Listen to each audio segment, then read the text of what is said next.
Okay, so we found this on a Facebook group. It says the property originally had aluminum siding. The homeowner decided to upgrade to clapboard vinyl with vinyl shake. So they're upgrading to decent vinyl. The insurance company originally wrote the estimate for standard vinyl siding, but we submitted documentation showing that the pre-existing material was aluminum. So we expected the carrier to adjust the estimate accordingly, and they should. But the carrier is now only paying for removal of the aluminum and only covering installation of basic vinyl siding, even though the original material is metal and the project is already completed with upgraded materials chosen by the homeowner. All right, here's the way this is supposed to work. The carrier is supposed to pay up to the replacement cost amount of what is currently there when they replace with like kind of quality. So if they're removing aluminum and installing like kind of quality aluminum, this is how much they would pay if you actually replace with aluminum. That's the RCV amount of the aluminum. And for ease of argument, and I know this isn't a realistic number, let's say that's $10,000. If the policyholder decides to do something else, then the maximum amount that the carrier would have to pay is that $10,000. But that might not be the full amount that they end up owing.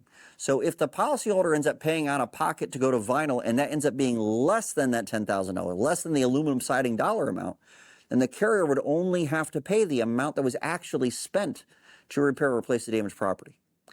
If instead the policyholder pays for a betterment, they get a lot better stuff, and they pay more than what the aluminum would cost, the carrier would only have to pay up to the replacement cost value of the aluminum.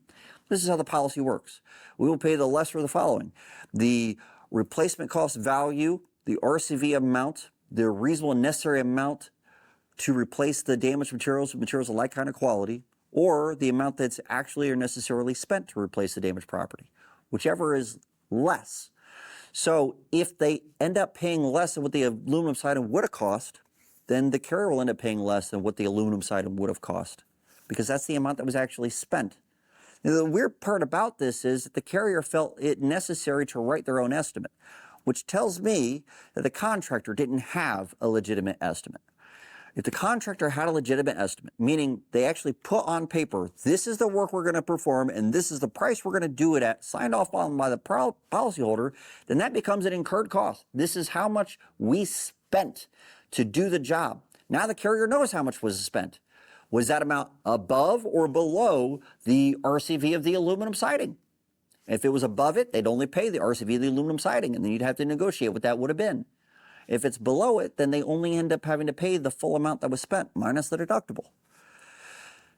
Because this contractor didn't have an estimate, or didn't have any kind of an invoice, didn't have a valid billed contract, they probably had a contingency saying, we'll do the work for the amount the insurance company approves. Well, now the insurance company is going to have to determine how much it costs. And so they're putting together their own estimate to say, well, this is how much it would have cost to remove aluminum and install vinyl siding. And even though they're using the wrong line item, it doesn't matter. Contractors, you need to have an estimate of your own, especially if you're going to do different work than what's on the insurance company's estimate, because you're no longer doing the same work for the amount the insurance company approves. You're doing different work. This is so much worse. Contingency contracts generally are not enforceable because it misses two tenets of a contract. It has to have a specific set of work outlined that's going to be performed and a dollar amount set, how much you're going to be paid for doing that work. If there isn't a dollar amount set, if you're allowing the carrier to set that dollar amount, we will do the work for the amount that the insurance company approves, then you're letting the carrier have carte blanche access to tell you how much you should charge. I wouldn't be surprised if they're coming back with basic vinyl siding. You need your own estimate, and you need to submit that as an invoice. This is how much we charged. And at this point, since you've already done the work and you probably didn't have an estimate, it might be too late. So now you're arguing back and forth over what type of vinyl you had. Ultimately, the vinyl siding must have been less than the aluminum siding would have been, and that's why you're having this fight. But if you had had an invoice, you could have at least gotten your entire invoice paid. But you need a contract for that invoice to be valid. I hope that helps.